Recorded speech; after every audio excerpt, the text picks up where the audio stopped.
818-715-815. Hello, good afternoon. You're very welcome to Liveline.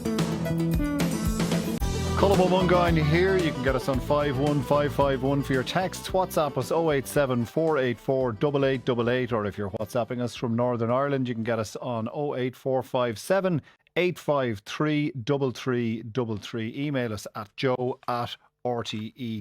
Now, people might, looking at the papers today, might have seen remarks by the Minister of State for Land Use and Biodiversity, Pippa Hackett, saying that if wolves were introduced into the country at the moment, they would all be shot. Why would wolves be introduced into the country at all? Well, the proposal that was floated back in 2019 by her party leader, Eamon Ryan, when he was talking on a Dáil motion on forestry policy, was that wolves would be introduced as what might be called an apex predator, so that they could help biodiversity as well as having been previously a native species in the country. Now, there was a bit of a backlash against that, but as it is on the front of the papers today, let's hear from somebody who believes that wolves would enhance the life of the country. Killian McLaughlin, good afternoon to you. Good afternoon. What's it like living as you do near a pack of wolves? It's fabulous. I mean, it's a privilege to spend time with these creatures every day in the forests of Donegal. Believe it or not, we have a pack of wolves here at Wild Ireland. And how many wolves are you talking about? We have 3 wolves in the pack here. Right. And how free are they to roam over how wide an area, and how is that constrained, if at all? Well, unfortunately, the way things are in Ireland at the moment, it's not possible to allow the wolves to roam around the Donegal Hills, but we do have a nice natural habitat for them here at Wild Ireland, albeit surrounded in a fence. But it's a great opportunity for people to come, meet the wolves and learn about wolves in Ireland, how they went extinct, and all the negative things that happened since we've lost our beautiful wolves that were native to Ireland. And we also discuss what the future might be for wolves in Ireland. Well, what did happen to wolves in Ireland? Because their names are in place names and the like around the country, so they were very much a presence here until when? They were indeed. The ancient Irish people respected the wolf. They called them Mac Tír, which means son of the land. And, you know, the ancient people understood how important these animals were in the ecosystem, and even their name, Mac Tír, son of the land, it was almost a term of royalty and respect. And it was only when Oliver Cromwell came and he put a bounty on their heads that there was proper extermination of these animals from Ireland. And even then, it wasn't the Irish people that hunted them, because they still respected and revered the wolf. It was wolf hunters came from outside of Ireland and collected a huge bounty back in the 1600s and the early 1700s. And eventually the last wolf was killed in 1786 in County Carlow. And what was the bounty for? Was it for protection of livestock, or was it for the hide, the pelts of the wolf? Like most things, it was about misunderstanding. So there were rumours that when the British and the Irish were fighting with each other, that the wolves were fighting alongside the Irish. I think that was one of the main drivers, because when the English came to collect their dead from the battlefields, they could see the wolves were eating the dead bodies, and they thought that the wolves had killed them, which wasn't the case. They were scavenging on them.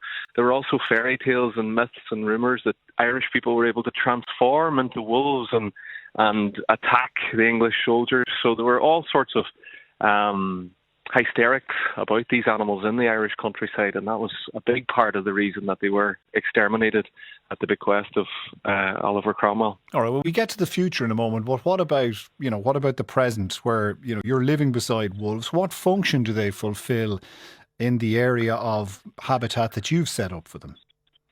So at the moment, they're here for educational purposes at Wild Ireland, and we offer sanctuary to lots of different animals that were once native to Ireland. We had a very healthy, functioning ecosystem here in Ireland up until just a couple of hundred years ago, which in the grand scheme of things isn't all that long ago.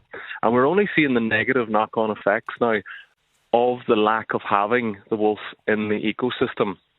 What would you say the main? Yeah, what would you say the main negative is that you're seeing as a result of not having wolves? Yeah, so there's lots of. The main thing is the ecosystem is falling out of balance. So we have deforestation caused by an overpopulation of deer. We have an increase in the population of mesopredators, which are small carnivores like foxes, and when they overpopulate, they eat a lot of the endangered ground nesting birds like curlews and corncrakes and things like that nest on the ground. Whereas when the wolf is in the environment, those mesopredators like foxes are kept at the perfect level, and that has knock-on positive effects for the ground nesting birds. The deer in the environment are kept at the perfect level as well, so that gives a chance for forestry and native trees to regrow.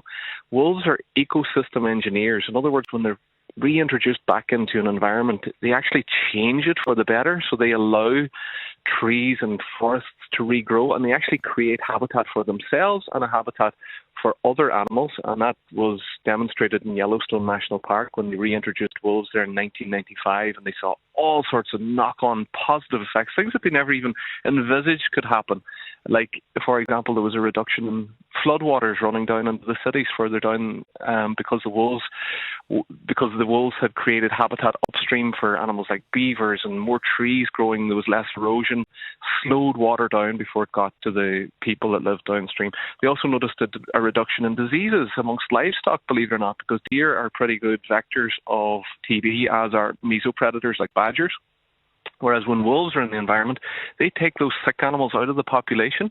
And the way wolves do that, they have a very clever way of finding out which animals are sick and which animals are healthy.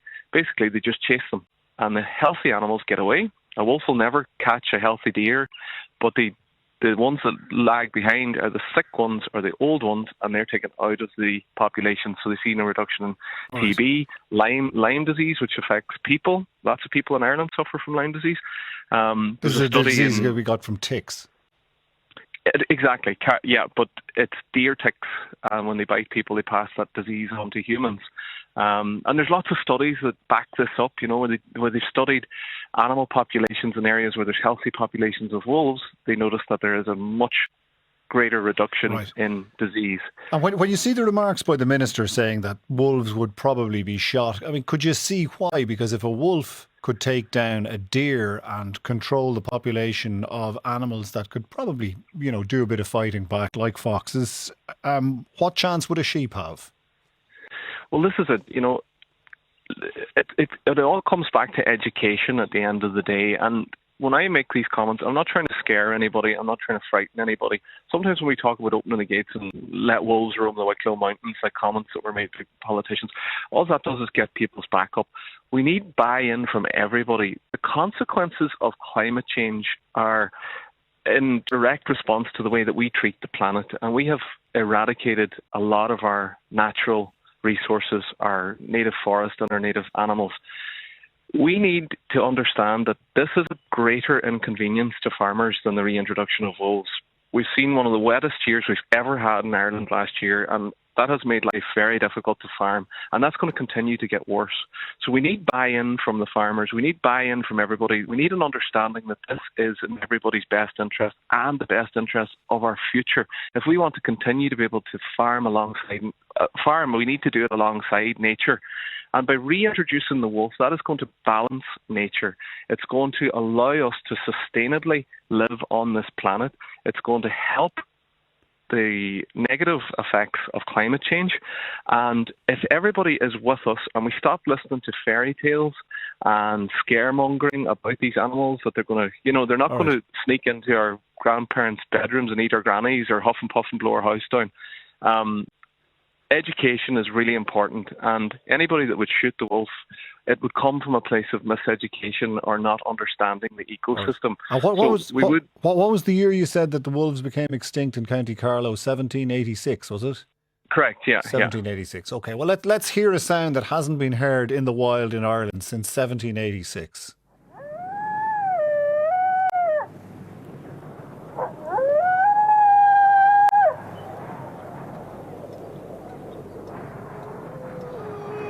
Jerry Loftus, you're in County Mayo. You're a farmer of sheep and cows. Would you welcome the return of that sound to the hillsides of Ireland? No, I doubt it very much, Colm. Look at Mr. McLaughlin there has painted a lovely picture for the general public of wolves in our communities, and he talks about his own set up in Donegal and into an enclosed area and all that type of thing. And also referring back to ancient times, and that's one of the points I would like to make, because in them times we did not usually we didn't eat meat at the time. We didn't farm. We didn't have farms at the time. We didn't have sheep and cattle at the time. Any meat you ate was shot in the wild, and it's a completely different scenario from then to now. Like, how in the God's name could you farm sheep or cattle alongside wolves in the countryside? Like, it's absolutely appalling stuff that we're trying to sell this to the people of Rhode Island. And while we have nothing against what he's doing there, they're controlled, etc., etc., there would be no buy-in from farmers to this ludicrous idea. It's as simple as that, as far as I'm concerned. Unless, as we now stand, as regards our hills and where hill farming is going, and a Wild Atlantic Nature project agreed to by farming organisations, and now acres where it looks like there will be massive reductions of sheep on our hills, and a massive decimation of our way of life. Look, we have no problem with nature. We have no problem with nature restoration. We'll do our part for climate emissions and biodiversity and all of that type of thing. But we're not going to be walked on either. Now, we're not going to be ran off our property. We're not going to be just, because some people had this idea. And he also mentioned what Pippa Hackett said about the deer. Now, deer carry a different formula of TB than to cows. Badgers don't produce TB either. There's no good blaming badgers because the TB is produced by cattle and carried by badgers. But the main idea for the introduction of wolves in this country is to cull the deer population. That's definitely one of the ideas. Now, what do you make of that idea? Because if people are planting forestry plantations, maybe investing in native Irish species, there's been, I think, enhanced grants for afforestation at the moment, and if deer get into those plantations and destroy the saplings and set people back on their investment, they're farmers too, I suppose. Maybe they'd welcome the introduction of wolves. Well, look at that's what we will be promoting is native Irish trees and product trees, etc., and all of that. But the problem we have now is the problem we created. We have 800,000 hectares of citrus fruit plantations created by a Ponzi scheme with Irish taxpayers' money to make money for the rich, where you buy land, tax-free, fences, drop subsidies, etc. All of that type of stuff. Now, nothing lives in a citrus spruce forest. It's a biodiversity dead zone. We're still promoting it. We're still planting it. It's still alive now all over the country with deer. And we cannot cull deer in a citrus spruce plantation because why?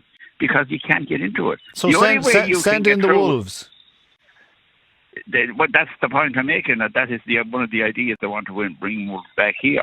The only way you can get into a citrus fruit plantation is by crawling on your hands and knees because the trees are so planted so close together. The deer now is playing havoc, of course, all over the country. And my proposal to Mr. McLaughlin and to Pippa Hackett is we have 800,000 hectares of this junk planted mostly on the most valuable soil in the world, on peat soil. We want that removed.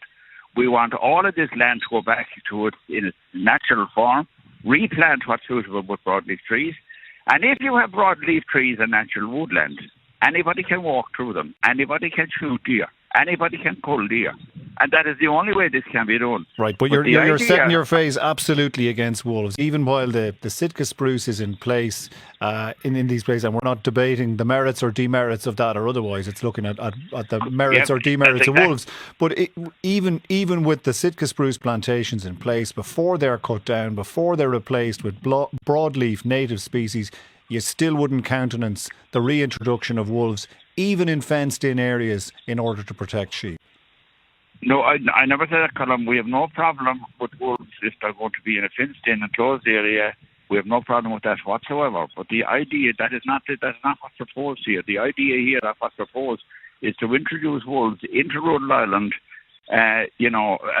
without any control, and expect the communities and the farmers and the people of Rhode Island to accept that. We do not accept. We will not accept that. All right. Well, let's just clarify that, because I mean, at the moment, Pippa Hackett is not saying that. She's saying the time is not right because of what would happen to the wolves, even if they were to be reintroduced. Although it not ruling out the possibility that the circumstances might be different further down the road. Killian McLaughlin, as an initial stage of things, could you see wolves roaming more broadly but in a constrained area, or would you like to see it get to the point where they would just be allowed roam freely? Yeah, so I'd just like to clarify a couple of things, okay? And your other guest there, I just want to clarify that I'm not proposing putting farmers off the land or anything like that.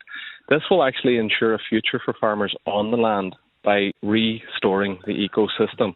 Now, he made a point there that we weren't farming when we had wolves here. That's completely incorrect. We have farmed alongside wolves for thousands of years. Farming in Ireland goes back thousands of years to the Katy fields in Mayo, which is thousands and thousands of years ago, and there were wolves in Ireland up until 230 years ago. Now, we didn't start farming only 230 years ago in Ireland.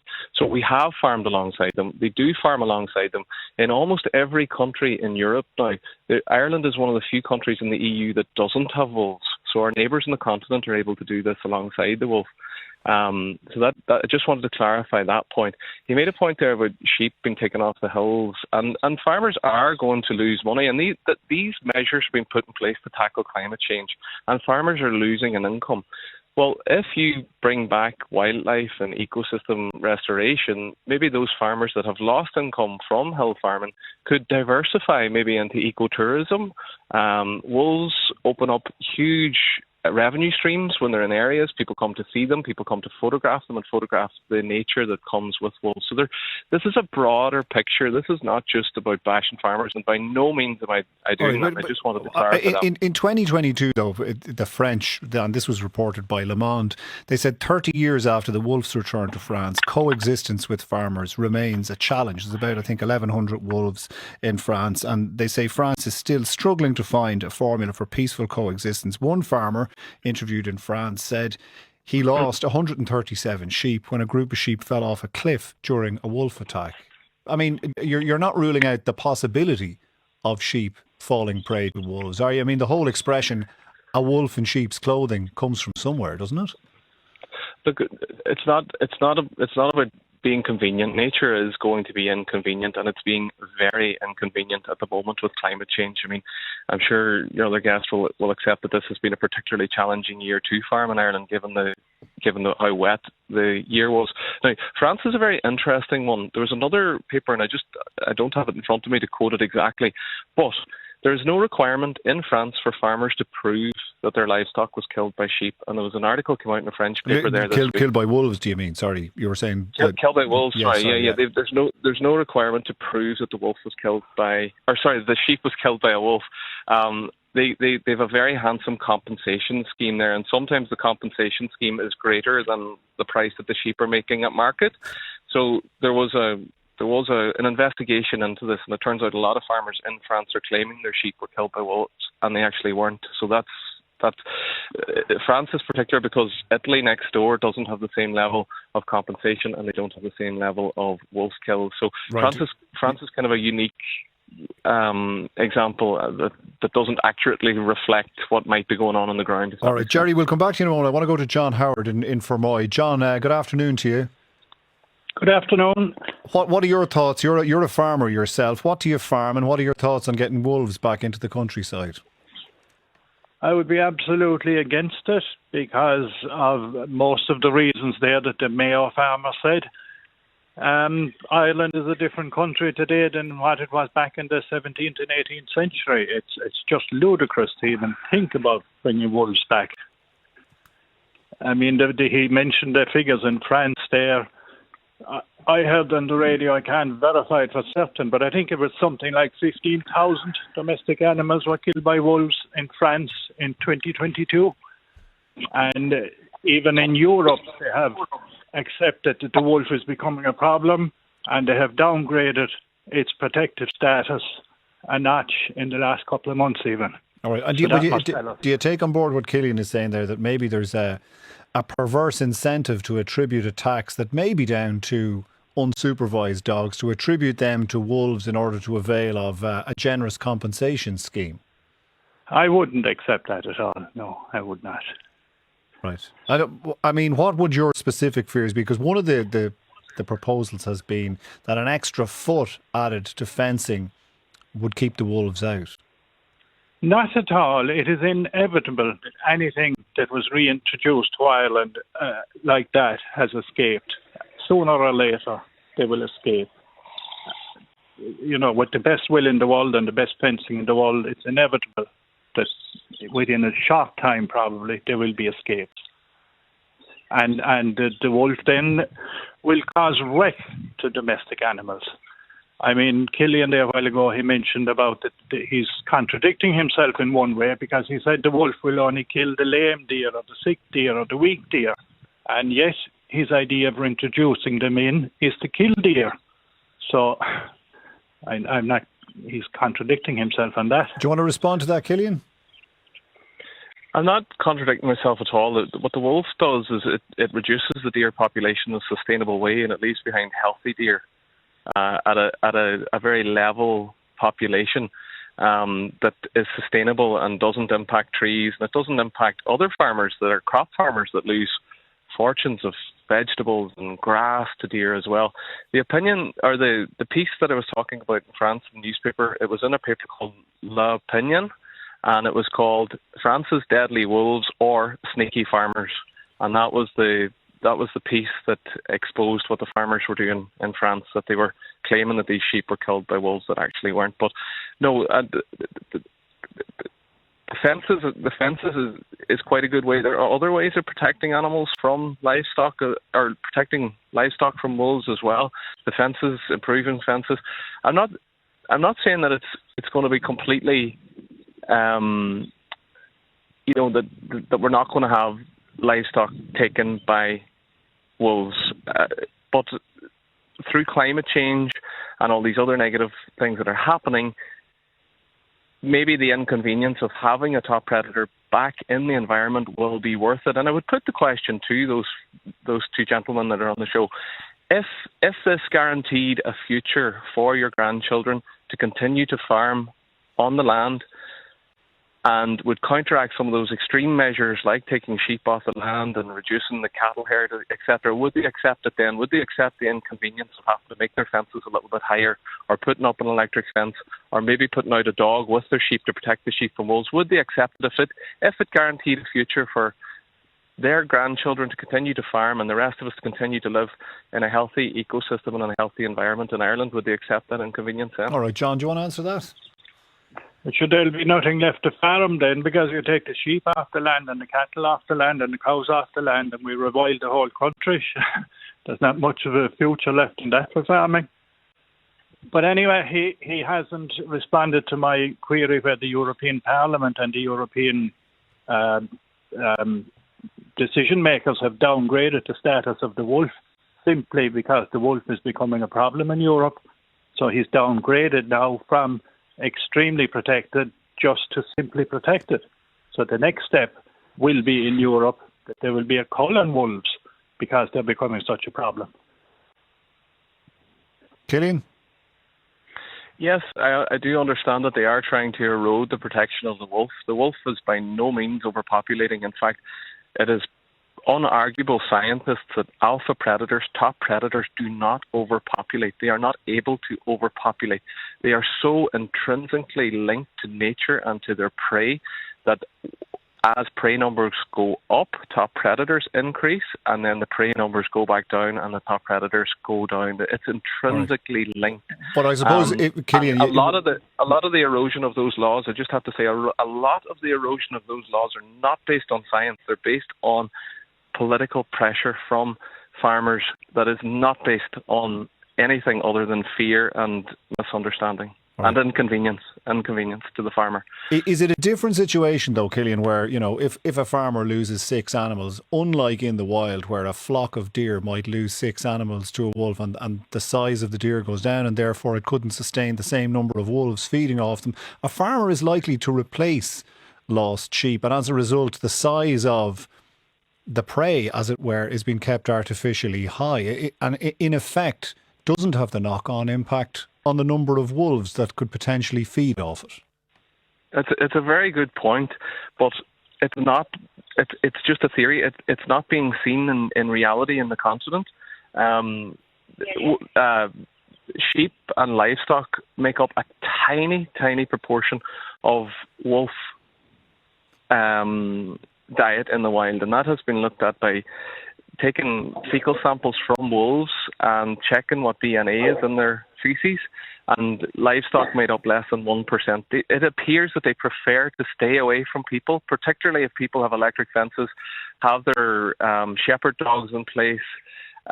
Wolves prefer to be miles and miles away from people. We will never see wolves. I've been to the US, I've been to Canada. I've actively gone looking for wolves, and I haven't been able to see them because they stay away from us. They stay away from habitation. And I should point out that our neighbours on the continent are farming quite profitably alongside wolves. There are wolves in France, Spain, Portugal, Germany, Poland, even Holland and Belgium, which are smaller countries than Ireland but have much greater populations, and they now have wolves there as well. So that doesn't happen. It just simply doesn't happen. All right, There's no evidence that happens anywhere else. We're lucky in that we're not talking about this as a theory.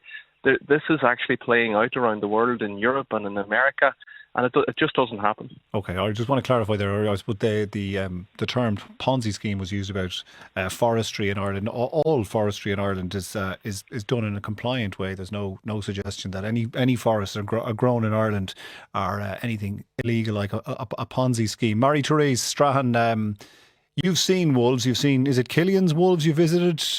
Yes, we were in Donegal summer 22, and we had occasion to visit Wild Ireland. Now, just to say, I am not here in favour of Wild Ireland or in favour of returning wolves to us. I simply want to explain my experience of being there in Wild Ireland, which is very educational, very informative. And I had never seen a wolf other than what I might have watched on telly or whatever. Right, and what took you there? So we were on holiday, and we were staying in Downings, and somebody local suggested that we visit Wild Ireland. One of my daughters has autism, and she's doing photography, but she particularly likes animals and things that don't argue with her and cause her stress. So we went to Wild Ireland, and as we approached, I could hear, they're so loud. I thought there were 40 or 50 or more. They were just so domineering and loud. And when we got there were three. And I couldn't believe that there was just three of them because they made such a racket. But they were typical. I don't know if you could see the photographs I sent in, but that noise now was multiplied by a lot. It was a lovely day. Can you hear it there in the background? I can hear it there. Well, I had first-hand experience of it. He's probably making a very good imitation of it. However, they didn't howl when we were in their presence. Obviously, we weren't very close to them. How close did you get to them? So there's a perimeter wall and a fence and stuff. I suppose we were maybe 20 yards away from them. They were up on the rock, as you can see, and they were typical dog behaviour, nudging each other, nuzzling each other, knocking each other off, playing. You didn't feel intimidated being 20 yards away from the wolves, no? Oh, no. I was just impressed by how amazing they are. They're so big compared to, you would say, I was thinking German Shepherd kind of style, but they're way bigger than that. Their legs are so long. But yet they look like pups playing and messing. They were just... Did you get close enough to see their eyes? Yes, we could see their eyes, yeah. They certainly weren't frightening or anything like that. They were just looking around. We have dogs, so we're familiar with kind of canine carry-on as such. And they were just doing what wolves do, I guess. They didn't make the noise when we were looking at them. I only heard them as we approached. And what did your daughter make of them? I was surprised that they stayed around. Well, she was happy to stay very still with her camera while we kind of walked around. She stayed there, and that's how she got those photographs. Because to get three wolves, or even to get three dogs in a position to get a photograph of them is, So it took a while. She waited and waited, but she got the shots, and she was proud of herself. Obviously, we didn't see them initially until we got home and she showed us. I didn't see them immediately when she had taken them. Right. It was only later on when she looked at them digitally on her laptop or whatever, and I thought, oh, they're nice. But generally, even apart from the wolves, there was a bear in there somewhere. There was other animals that had been rescued, and the whole place is it's just amazing, and it's right up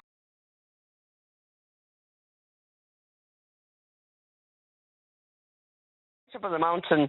But I'd say that the neighbours definitely hear these boys shouting or girls. Or right. I'm sure what they were. But before I let you go, Mary-Therese, would you like to see them out and about on the forest paths of the country if you were out walking in the woods? Well, I personally, I don't know anything about how wolves survive, but based on the guy from Wild Ireland there, sorry, I've forgotten his name. Killian. Killian said they stay away from us. They're not ready to pounce like as we would have Red Riding Hood and the wolf in the forest waiting for her. That they seem to be that, as he says, the future is reliant on predators that are going to call our deer and whatever else needs reducing in the population for us all. We all share this planet, and so do the wolves, so they have to play their part. For a moment, I misheard you there. I thought I heard you say that they would help us cull our beer, but I think there's probably enough animals in this country looking after that particular thing. Of course, you were talking about deer. All right, we're going to take a break. Yeah. We're back in a minute. Talk to Joe on 0818 715 815.